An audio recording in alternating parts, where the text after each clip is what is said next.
Picture this, a late night Crumbl cookie run, the box of cookies sitting in front of you, but one is never enough. Why does this sugary indulgence feel almost dangerous? Today, we're diving into why Crumbl cookies aren't just a sweet treat and why they're a marketing phenomenon. An addiction waiting to happen and a perfect example of overconsumption in the modern food industry. Let's take a deep dive into the world of Crumbl cookie, the dessert sensation that has taken the internet by storm. From their viral TikToks to their rotating flavor menus that have created a massive fan base. Looky, looky, looky, it's Crumbl Cookie. Crumbl has captured our attention and our taste buds. But what happens when a treat designed to be just a little indulgence turns into a full obsession?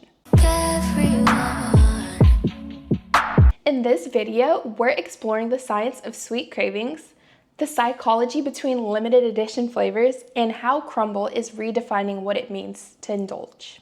And maybe even overconsume. Grab your favorite flavor and let's unpack the sweet truth behind Crumbl's cookie craze. Crumbl Cookie, a name that has become synonymous with viral must-try desserts. From TikTok showing the colorful oversized cookie desserts to Instagram-worthy snapshots of the rotating menu, flavor has created an entire social media phenomenon around sugar and dough. But it's more than just good cookies.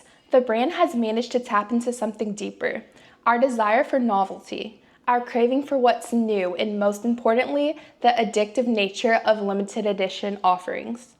Let's break down why Crumbl's marketing works so well. At the heart of Crumbl's appeal is a strategy that plays directly into the modern consumer's psychology. Scarcity. This not only stokes the fire of consumer desire, but also prompts immediate action to secure their own peace. When flavors change every week, the urge to try them all becomes almost irresistible. It's about the fear of missing out.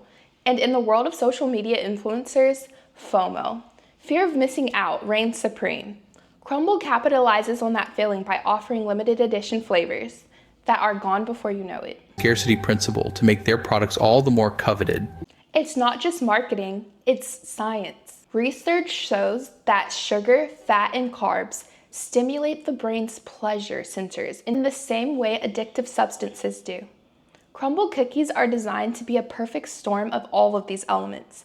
But that's not the whole story. The concept of indulgence, of treating yourself with something sweet, is culturally ingrained. In a world that often feels stressful and uncertain, a cookie becomes more than just food. It's a reward. And when that reward is designed to be impossible to resist, it can quickly spiral into overconsumption. Eating 4,600 calorie box of 6 Crumbl cookies. I'm eating 10,000 calories of Crumbl cookies.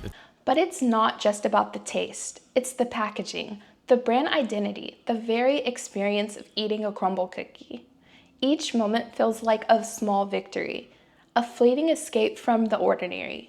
And in a society that thrives on instant gratification, Crumbl delivers on every front.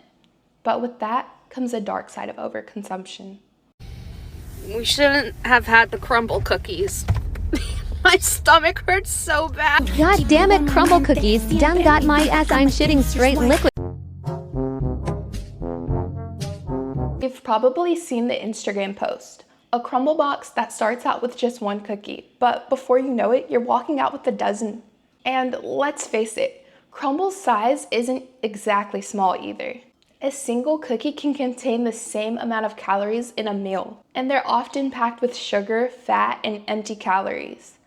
What happens when people start buying more than they can reasonably consume? It's a vicious cycle. Eat too many cookies, feel bad about it, then buy more to treat yourself again. This overconsumption feeds into an emotional roller coaster that leaves customers feeling stuck in a loop. But it's not just the consumers that are affected by this cookie craze. There's a darker side to the Crumbl empire, and it's the people behind the counter. As Crumbl's empire grew, so did its reputation for treating its employees poorly. From long hours to low pay, I just wanted to get on here and talk about Crumbl cookies. Employees have been vocal about the toxic work culture that exists behind the scenes.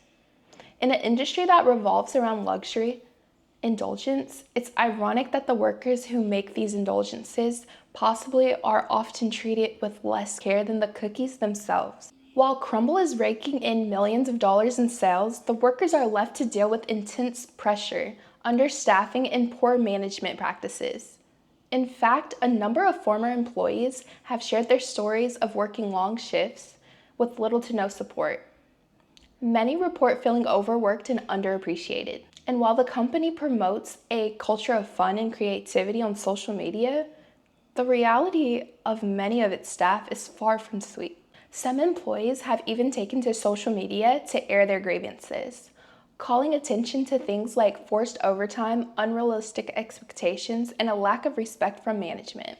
In the same way that Crumbl promotes a luxury cookie experience to its customers, it's been accused of promoting a toxic, exploitative work environment. When we talk about overconsumption, it's not just about how many cookies you eat. It's about the systems that fuel our cravings, and how those systems at their core often rely on exploitation, both of workers and of consumers. When a brand like Crumbl thrives on the addictive nature of its products, we must ask, is this a system that we should be celebrating, or one that we need to rethink entirely? By tapping into our desire for instant gratification and making cookies feel like a reward, Crumbl has created a cycle that makes it harder to stop, even when we know we should. But beyond the individual, this model also exploits workers, who are given few incentives for their hard labor. When we support businesses like Crumbl, are we truly making a choice that aligns with our values? Or are we simply contributing to an ongoing cycle of overconsumption that harms both people and the planet? So, what can we do about it? The first step is awareness. We've all been there, indulging in a sweet treat, perhaps without really thinking about the larger systems at play. But what if we can consume more mindfully? Very demure, very mindful. Could we find a balance between enjoying Crumbl's cookies and being aware of the impact on workers and the culture of overconsumption? There are plenty of bakeries and small businesses out there that prioritize ethical treatment of their employees while also providing quality products. Supporting local businesses or even finding ways to enjoy treats in moderation might be a part of the solution. At the very least, we can all ask ourselves, when does indulging in something sweet cross the line from enjoyment to overconsumption? And are we okay with the price that comes with it? In the end, Crumbl cookies are more than just a sugar rush. They are a cultural symbol of indulgence, marketing brilliance, and a reminder of the complex systems that shape our consumer habits. The rise of Crumbl isn't just about cookies. It's about the addictive nature of overconsumption, both for the consumers and the workers that make the magic happen. So the next time you pick up a box of Crumbl, maybe ask yourself, who's really paying the price of this indulgence? Thank you guys so much for watching. I hope you enjoyed this video. Let me know what you guys think of Crumbl's overconsumption. And comment down below some topics that you think I should cover next. Thank you guys so much for watching. Bye!